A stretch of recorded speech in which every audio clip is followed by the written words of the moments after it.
Primera parte. Las obras corporales de misericordia. Capítulo 1. Dar de comer al hambriento. Cuando hoy en día oímos hablar de la actividad de Santa Isabel, que tomaba los alimentos de su mesa cortesana para dárselo a los pobres, pensamos que aquello era ineficaz. Habría debido de cambiar las circunstancias sociales, pero seguramente esto no estaba al alcance de aquella mujer. Con su modo de actuar, sin embargo, puso en marcha un movimiento que iba a ser irreversible. Despertó la sensibilidad para con los pobres y encontró numerosos imitadores. Con su misericordia hizo un signo que ya no tendría vuelta atrás. Así, con su obra de misericordia, acabó también modificando la situación social y política de la Alemania de aquel entonces. Su actuación personal tuvo también una repercusión política, e Isabel no se contentó solo con la misericordia personal, también creó una institución, un hospicio para los enfermos. Con ello puso en marcha un movimiento. En todas las épocas ha habido continuamente personas que desarrollaron programas sociales en favor de los pobres, siguiendo la tradición de Santa Isabel. Comedores de beneficencia, mesa de los pobres, etc. Tales personas tomaron en serio el requerimiento de Jesús de dar de comer al hambriento. Naturalmente, esta exigencia de Jesús es también para la política un aguijón que no deja descansar a los representantes políticos para que se impliquen en favor de una justa distribución de los bienes. Hoy en día, en la época de la globalización, la actividad política tiene una dimensión universal. No podemos hacer política solo para un único país.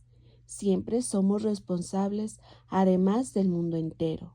No obstante, la política de un país no puede verse obligada a pagar los platos rotos de los errores de otros países.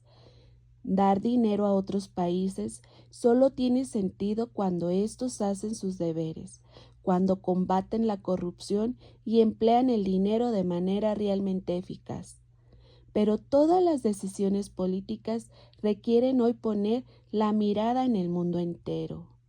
No basta mirar solo el provecho del propio país. Siempre tenemos además una responsabilidad para con el mundo entero. Nuestras decisiones no deben de ir en prejuicio de otros.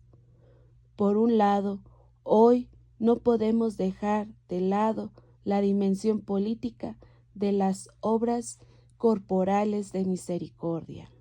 Por otro lado, sin embargo, no hemos de señalar con el dedo a quienes, a nuestro modo de ver, no hacen buena política. Nosotros mismos nos vemos interpelados, por una parte, en nuestra conducta política, pero también, por otra, en nuestro actuar privado. También en nuestro entorno hay gente hambrienta. La pobreza aumenta en nuestro país. Existen, por ejemplo, familias con muchos hijos que tienen dificultades para mantenerse en un nivel de subsistencia. Existen también muchas madres que crían solas a sus hijos o viven con ellos en el umbral de la pobreza.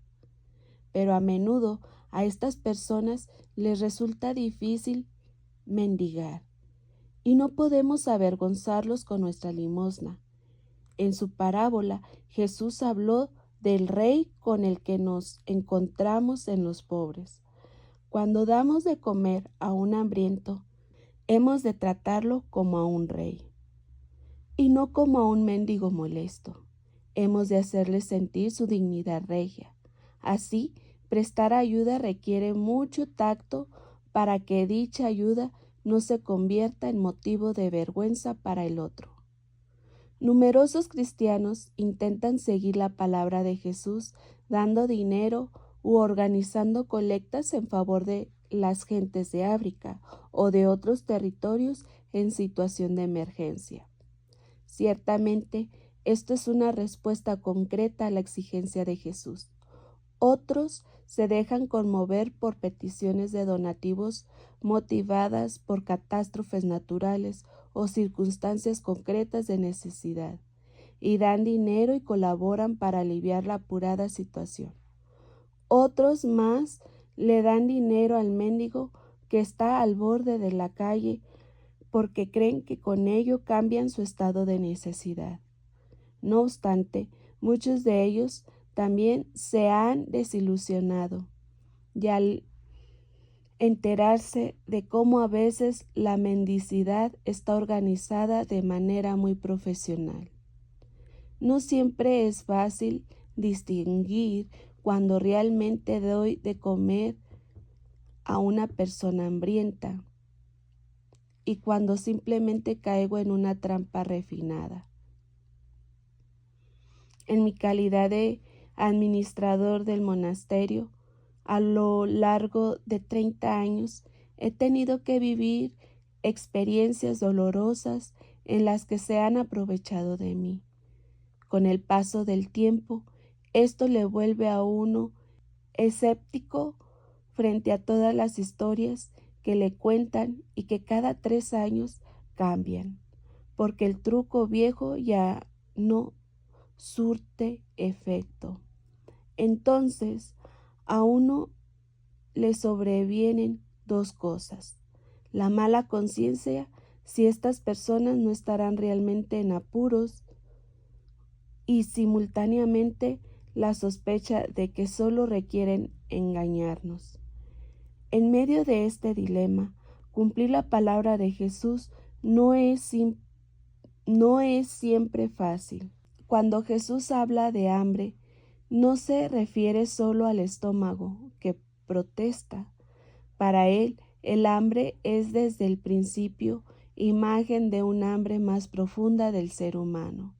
Habla del hambre de justicia, y a Satanás, que quería inducirlo a convertir las piedras en pan para poder saciar a todos los seres humanos, le contesta: no solo de pan vive el hombre, sino de toda palabra que sale de la boca de Dios. Mateo 4:4. ¿Qué alimenta realmente al ser humano? ¿Qué sacia su anhelo? Todo el mundo se encuentra con personas que tienen hambre de amor, dedicación y reconocimiento, y que están ávidas de obtener algo que nutra su alma, palabras de las que puedan vivir, una mirada que les anime. En este sentido, la exigencia de Jesús de dar de comer al hambriento es aplicable a toda persona. El maestro o la maestra no tienen solo la tarea de transmitir conocimiento a los niños. Su tarea es más bien ponerse continuamente en la piel de los niños y los adolescentes. ¿Qué necesitan en realidad? ¿Cuál es su hambre más profunda? ¿Cómo puedo alimentarles? ¿Quién dirige a otras personas?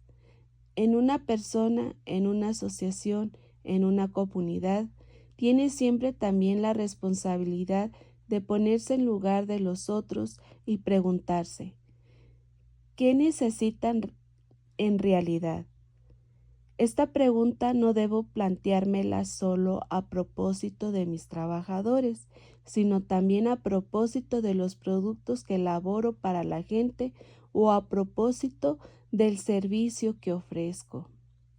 ¿Satisfago con ello las verdaderas necesidades de la gente o ésta precisa de algo completamente diferente? Jesús tuvo compasión de las muchas personas que le habían seguido. Cuando ya atardecía, sus discípulos le pidieron: despide. Él encargó: darles vosotros de comer. También fue vista siempre por la iglesia primitiva como imagen de la Eucaristía. Así se nos pregunta si celebramos la Eucaristía de manera que quede saciada el hambre de los seres humanos. ¿Anunciamos la palabra de Dios de manera que alimente a los seres humanos? Celebramos los ritos de la liturgia de manera que la gente quede impresionada por ellos y se despierte su anhelo de lo santo y lo íntegro. Para Dieter Althaus, el presidente de Turingia, compartir el pan con los pobres se traduce, sobre todo hoy, en compartir oportunidades y posibilidades. Debemos compartir nuestra vida con los demás. En su calidad de político, Althaus desea crear las condiciones para que cada cual comparta con los demás su vida y sus bienes. En su opinión, una política así, que fortalece a los débiles sin debilitar a los fuertes, se fundamenta principalmente en la misericordia, es decir, en una participación que representa una importante forma de expresión de la justicia. Este político se remite además a unas palabras de Santo Tomás de Aquino: la justicia sin compasión es crueldad. La misericordia sin justicia es la madre de la desilusión. En estas palabras ve la exigencia de una política que pueda asegurar a lo largo plazo tanto la participación como el compartir. Debemos de buscar caminos políticos para que compartir el pan se traduzca en una actitud de compartir en general. Pero no podemos dejar ese compartir a los políticos. Se nos pregunta si compartimos nuestra vida con los demás, si compartimos nuestro pan, nuestra energía, nuestro amor, nuestros recursos que hemos recibido de nuestros padres y de Dios. La primera obra de misericordia desea abrirnos los ojos a los puntos donde podemos compartir nuestra vida. Si la compartimos, nosotros mismos seremos también los obsequiados, pues compartir nos hace participar también de los demás, de su riqueza, de sus dones, de sus capacidades y de su amor.